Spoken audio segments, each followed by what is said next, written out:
Bangladesh cricket বোর্ডের একমাত্র বৈধ প্রেসিডেন্ট এখনো আমিনুল ইসলাম বুলবুল।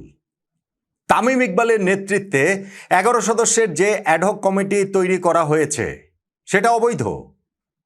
বাংলাদেশের ক্রীড়া প্রতিমন্ত্রী আমিনুল হকের উদ্যোগে যে তদন্ত কমিটি তৈরি করা হয়েছিল, যাদের রিপোর্টের ভিত্তিতে এই ক্রিকেট বোর্ড ভেঙে দেওয়া হয়েছে, সেই তদন্ত কমিটিটাও অবৈধ। ক্রিকেট বোর্ড থেকে আমিনুল ইসলাম বুলবুলদের যেভাবে বের করে দেওয়া হয়েছে সেটা সাংবিধানিক অভ্যুত্থান।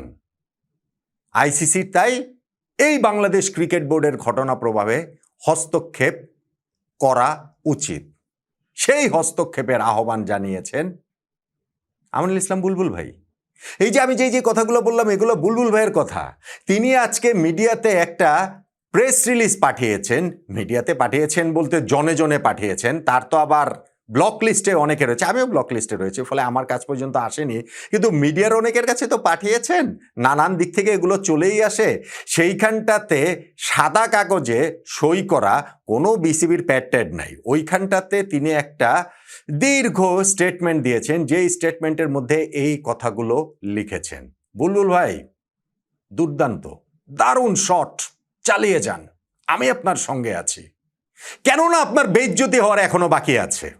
বাংলাদেশ ক্রিকেট বোর্ড প্রেসিডেন্টের পদ থেকে আপনার বেইজ্জতিতে বিদায় হবে, এই প্রেডিকশন তো আমি অনেক আগেই করেছি, অনেকবারই করেছি।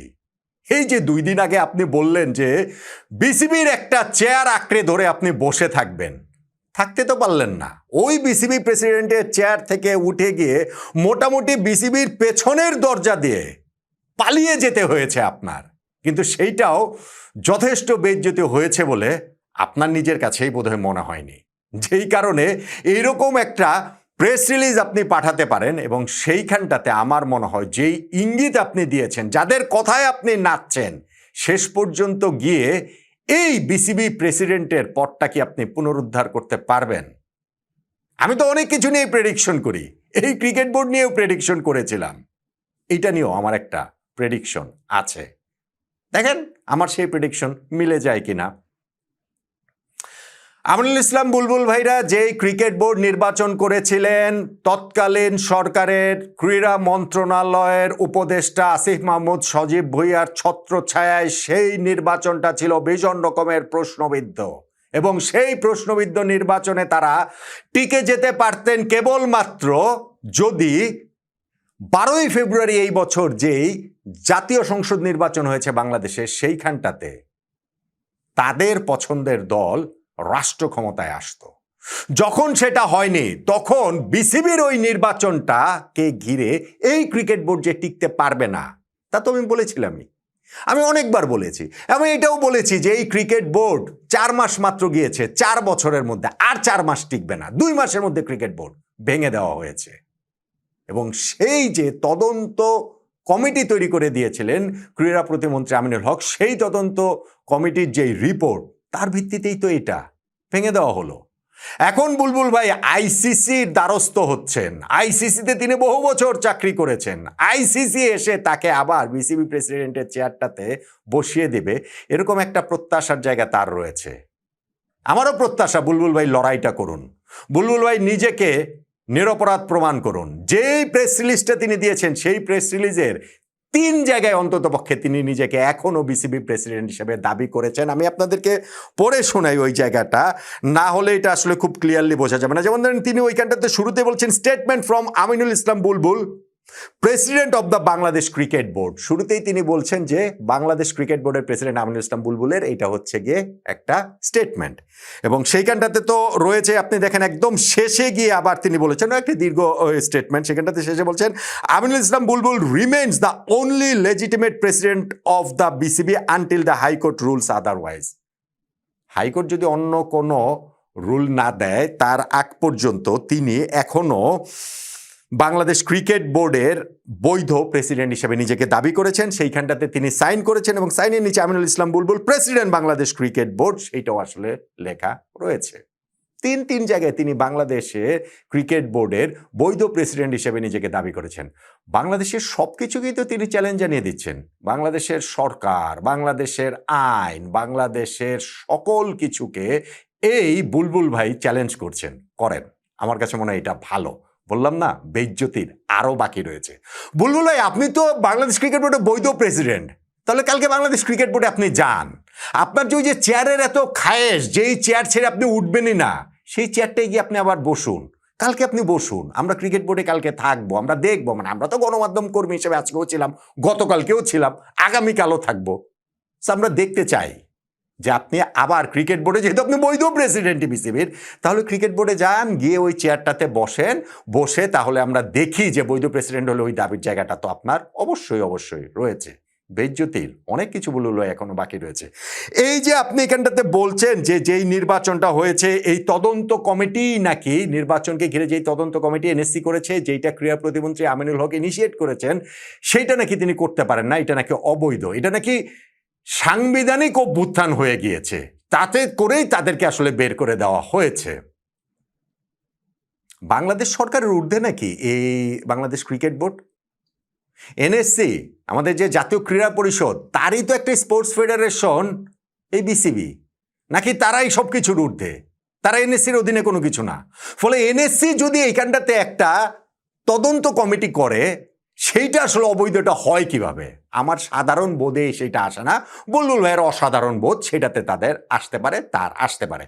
আমি জানি না আজকে আমি যখন এই ভিডিওটা করছি এই মাঝরাতে দাঁড়িয়ে, সেই সময়টাতে বুলবুল ভাই কোথায় রয়েছেন? বুলবুল ভাই কি তার ওই 12,500 টাকার ভাড়ার বাসাটাতে আছেন? যেই 12,500 টাকার ভাড়া বাসাতে বুলবুল ভাই আছেন, এইটা নিয়ে তিনি যে তার সততার গল্প তিনি সেল করেছেন, এই যে তিনি তার কোট আনকোট দারিদ্র্যের গল্প তিনি সেল করেছেন, কতটা সৎ তিনি, সেইটা যে তিনি করেছেন, আজকে তিনি কোথায় আছেন? সেই 12,500 টাকার বাসাটাতে। আমি তো সেই বাসার অস্তিত্ব কোথাও টের পাই নাই, কোনো সময় দেখি নাই। এবং ওইখানটাতে অনেক মিডিয়া তখন এইটাকে বুলবুল ভাইকে হচ্ছে গিয়ে আকাশে তুলে দিয়েছে যে এইরকম মহান একজন লোক, বাংলাদেশ ক্রিকেটের ভালোর জন্য তিনি সকল কিছু ত্যাগ করে চলে এসেছেন, 12,500 টাকার বাসায় থাকছেন। আজকে রাতে কি বুলবুল ভাই সেই 12,500 টাকার বাসায় রয়েছেন? কোথায় তিনি আছেন? কাদের ছত্রছায়া থেকে তিনি এরকম প্রেস রিলিজটা দিয়ে বেড়াচ্ছেন? আমার আসলে জানতে সেটা খুব ইচ্ছা করে। বুলবুল ভাই, আপনি তো জমি বিক্রি করার জন্য মেলবোর্ন থেকে ঢাকায় এসেছিলেন, এসে যে আপনি বিসিবির চেয়ারটাতে বসে পড়লেন, সেটা সরকারি হস্তক্ষেপ হয় নাই? আসিফ মাহমুদ সজীব ভুঁইয়া যে আপনাকে ওই অন্তর্বর্তীকালীন বিসিবি প্রেসিডেন্ট থেকে স্থায়ী বিসিবি প্রেসিডেন্ট করে দিলেন ওই প্রশ্নবিদ্ধ নির্বাচনের মাধ্যমে, সেটা সরকারি হস্তক্ষেপ হয় নাই? এখন ওই নির্বাচনটা কেমন হয়েছে, সেইখানে সরকার যখন তদন্ত কমিটি তৈরি করে, সেই কমিটি যখন রিপোর্ট দেয় এবং সেই রিপোর্টের ভিত্তির করে যখন আপনাদের বোর্ড ভেঙে দেওয়া হয়, তখন আপনার কাছে মনে হচ্ছে এটা বিসিবির সাংবিধানিক অভ্যুত্থান, গঠনতান্ত্রিক অভ্যুত্থান। এটা কি জোক? এটা কি পুরো দেশের আইন, আদালত, সিস্টেম, সরকার সব কিছুকে বৃদ্ধাঙ্গুলি দেখিয়ে আপনি আপনার মতো করেই বলে যাবেন? আমরা সোশ্যাল মিডিয়া খুললে আজকেও যদি আমরা দেখি কোথা থেকে কারা কারা বুলবুল ভাইয়ের পক্ষে লেখালেখি করছেন, সেইটা দেখলেই বোধহয় স্পষ্ট হয়ে যায় যে তিনি কাদের পকেটে ঢুকে আছেন। ঢুকেছিলেন না, ঢুকে আছেন। আমি বারবার একটা কথা বলেছি, বাংলাদেশ যখন টি-20 বিশ্বকাপ খেলতে যায়নি, তখনই এইটা পুরোপুরি স্পষ্ট হয়ে গিয়েছিল যে এইটা বাংলাদেশ ক্রিকেটের বিপক্ষে একটা ষড়যন্ত্র, এবং সেই ষড়যন্ত্রে ক্রিকেট বোর্ড কোনো ভিকটিম না। Cricket board president Aminul Islam বুলবুল ভাই এইটার কোনো অসহায় শিকার না, বরং এইটার পার্ট তারা। ফলে আমি চাই বুলবুল ভাই আপনি এই লড়াইটা করেন, আপনি থাকেন, আপনি বাংলাদেশ ছেড়ে চলে যাবেন না, আপনি এখন এই লড়াইটা এই বাংলাদেশের থেকেই করেন। দেখতে চাই আমরা যে সত্যি সত্যি আপনার কতটা আপনি বৈধ বিসিবি প্রেসিডেন্ট রয়েছেন। আপনি আজকে আইসিসিকে আহ্বান জানাচ্ছেন আইসিসি যেন এই ঘটনাটাতে হস্তক্ষেপ করে। বিরাট ওই প্রেস রিলিজের লাস্টে আপনি লিখছেন যে, কনক্লুশন দিচ্ছেন ওই জায়গাটাতে এসে যে we call upon the International Cricket Council to intervene immediately to protect the sanctity of our elected board. The ad hoc committee is illegal. আইসিসিকে তিনি আহ্বান জানাচ্ছেন, বলছেন ad hoc কমিটিটা illegal, the probe report is illegal. তদন্ত কমিটির report, তদন্ত report সেটাও হচ্ছে গিয়ে অবৈধ তিনি বলছেন। The legitimacy of October 6 to 2025 election conducted by a neutral three-member commission including a Supreme Court advocate and senior CID officer cannot be questioned by any government body after the fact. কেন? গভর্নমেন্টকে আপনারা ওই একটা নির্বাচন করেছেন, সেই নির্বাচনকে কোনোভাবেই সেটা প্রশ্নবিদ্ধ করতে পারবে না, সেই জিনিসটা তারা এটা বলছেন। এইটা কিভাবে তারা বলেন? Aminul Islam Bulbul remains the only legitimate president of the BCB until the high court rules otherwise. তো ঠিক আছে, আপনি যদি ওই বৈধ প্রেসিডেন্টই হন, আপনার যদি এতই যদি মনে হয় যে না ঠিক আছে আমার বিপক্ষে সবাই মিলে ষড়যন্ত্র করেছে, এই বোর্ডের বিপক্ষে সবাই মিলে ষড়যন্ত্র করেছে, তাহলে লড়াই করেন, আপনি আইনত লড়াই করেন, আপনি আইসিসির কাছে যান। আইসিসির কাছে যে মিথ্যাবাদী হিসাবে আপনার যে পরিচয় স্পষ্টভাবে প্রকাশিত হয়েছে, আইসিসির সঙ্গে আপনি যেই খেলাটা খেলেছেন, যেই নোংরা খেলাটা আপনি খেলেছেন বাংলাদেশের টি-20 বিশ্বকাপ খেলা না খেলার ওই সময়টাতে, আইসিসির সঙ্গে মিটিংয়ে গিয়ে মোটামুটি তাদের হর্তাকর্তাদের, আমার বলতে বাধো বাধো লাগছে, তারপরেও এখন তো সত্যের খাতিরে বলতে হবে, মোটামুটি ওই আইসিসির হর্তাকর্তাদের পায়ে ধরে আপনি বসেছিলেন এবং বেরিয়ে এসে আপনি পাকিস্তান ক্রিকেট বোর্ডের সঙ্গে যখন আবার মিটিং করেন তখন তাদেরকে আবার ভিন্ন কথা বলেন, আবার যখন আপনি বাংলাদেশে মানে অন্যান্য মিডিয়ার সামনে কথা বলেন তখন আপনি অন্য কথা বলেন। আইসিসি হতভম্ব, একটা লোক এই লেভেলের মিথ্যুক কিভাবে হয়? আমিনুল ইসলাম বুলবুল ভাই, আপনি প্যাথোলজিক্যাল লায়ার, এইটা আইসিসির কাছে স্পষ্ট। আমি বলেছিলাম আমি অনেকগুলো প্রেডিকশন অনেক ক্ষেত্রেই করি, প্রেডিকশন খেলাটা আমার ভালো লাগে, সেটা মাঠের যেমন মাঠের বাইরেও তেমন। আমিনুল ইসলাম বুলবুল ভাইয়ের এই যে তিনি একটা মিডিয়া রিলিজ দিয়েছেন যেইখানটাতে তিনি বলছেন যে তিনি একমাত্র বৈধ প্রেসিডেন্ট, তামিমের এই অবৈধ অ্যাডহক কমিটিটা অবৈধ, আমিনুল হক ক্রীড়া প্রতিমন্ত্রী তার এই তদন্ত কমিটি যে তৈরি করেছেন যার ভিত্তিতে তাদেরকে বের করে দেওয়া হলো সেইটা অবৈধ, আইসিসির হস্তক্ষেপ তিনি কামনা করছেন। এবং সেইখানটাতে আমার প্রেডিকশন হচ্ছে আইসিসি ঘন্টা করবে, আইসিসি কচু করবে, আইসিসি কিচ্ছু করবে না। কারণ আপনি আপনার ওই মুখোশের খেলা বাংলাদেশ টি-20 বিশ্বকাপে যখন খেলেছে কি খেলবে না ওই সময়টাতে আইসিসিকে দেখিয়ে ফেলেছেন। বুলবুল ভাই, আপনি এখনো নাচছেন পাকিস্তানের কথায়, আপনি এখনো নাচছেন বাংলাদেশের একটা রাজনৈতিক গোষ্ঠীর কথায়, এবং আপনার সেই নাচটা বোঝা যায় যখন আপনি এরকম একটা প্রেস রিলিজ দেখেন। এরা আপনাকে শেষ পর্যন্ত ব্যাক করবে না বুলবুল ভাই, আপনাকে এরা একেবারে বেইজ্জতির চূড়ান্ত করবে, তাহলে তাদের যে উদ্দেশ্য সেই উদ্দেশ্যে হাসিল হয়। কিন্তু আপনি বাংলাদেশের প্রথম টেস্ট সেঞ্চুরিয়ান বুলবুল ভাই, আপনি বাংলাদেশের প্রথম বিশ্বকাপের ক্যাপ্টেন বুলবুল ভাই, আপনি বাংলাদেশ ক্রিকেট ইতিহাসের ফাইনেস্ট প্লেয়ারদের একজন বুলবুল ভাই, আপনি বাংলাদেশের ক্রিকেট রূপকথার অমর অংশ বুলবুল ভাই। বোর্ড প্রেসিডেন্ট হিসাবে আপনি যা করেছেন সেইটা ন্যাক্কারজনক, সেইটা লজ্জাজনক, সেইটা আপনার ক্রিকেট বোর্ডকে এই দেশের ক্রিকেট বোর্ডের ইতিহাসে সবচেয়ে ব্যর্থ ক্রিকেট বোর্ড হিসেবে মনে রাখার জন্য যথেষ্ট। আর এখন যখন আপনি এইরকম মিডিয়া রিলিজ দিচ্ছেন, এইরকমভাবে আপনি আইসিসির হস্তক্ষেপ কামনা করছেন, অ্যাজ ইফ আপনার কথা শুনে আইসিসি এসে এইখানটাতে আমাদের ক্রিকেট বোর্ডকে অবৈধ বা আমাদের ক্রিকেটের উপরে নিষেধাজ্ঞা দিয়ে দেবে, এইরকম একটা আশার জায়গা যে আপনার রয়েছে, এবং তারপরে গিয়ে আপনি আপনার সেই প্রিয় পছন্দের আপনার সেই লোভনীয় বিসিবি প্রেসিডেন্টের চেয়ারটাতে আবার বসে যাবেন।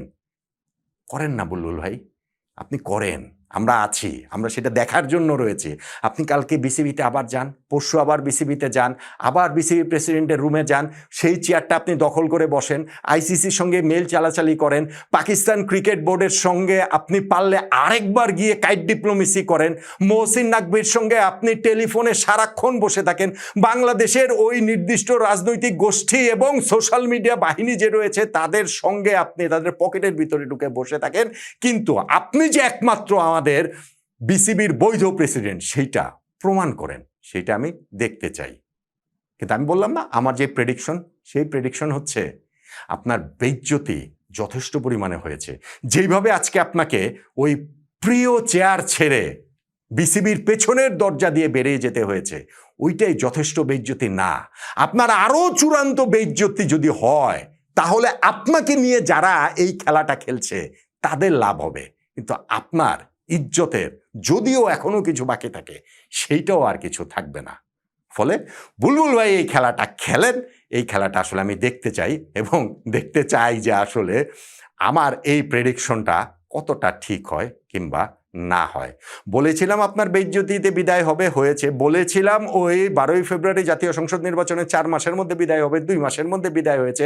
এখনও আমি বলছি, আপনি আইসিসির আহ্বান যে করেছেন, আইসিসি আপনার এখানে কিচ্ছু করবে না এবং আপনার জন্য আরও বেইজ্জতি অপেক্ষা করছে। আপনি বাংলাদেশ ছেড়ে যেয়েন না। আমি এটা জানি না বলাটা ঠিক হবে কিনা যে আপনার দেশ থেকে যেন নিষেধাজ্ঞার ব্যবস্থাটা করা হয়। বাংলাদেশ টি-20 বিশ্বকাপে কি কারণে খেলতে পারেনি এইটা নিয়ে যখন তদন্ত কমিটি তৈরির ঘোষণা দিয়েছেন আমিনুল হক ক্রীড়া প্রতিমন্ত্রী, সেই তদন্ত চলমান থাকা অবস্থায়, শুরু থেকে চলমান থাকা অবস্থায় যেন আপনি দেশ ছাড়তে না পারেন, তাহলে আমরা আসলে পুরো সত্যটা জানতে পারবো। অর্ধ সত্য জেনে এখনো অনেকের বোধোদয়ের জায়গাটা হচ্ছে না। পূর্ণ সত্যটা জানলে এবং আপনার জন্য আরও যে বেইজ্জতি আছে, অপেক্ষা করে আছে, আপনি যে নিজের বেইজ্জতি নিজে ডেকে নিয়ে আসছেন এই ভিডিও রিলিজের মাধ্যমে, সেইগুলো হওয়ার পর যদি আমাদের বাকি আরও অনেকের বোধোদয় হয়, সেই সময়টার অপেক্ষায় আছি। বুলবুল ভাই, আপনি আপনার এই লড়াই চালিয়ে যান। এই লড়াইটা আমি এবং আমার মতো আরও অনেকে, আমি এবং আমরা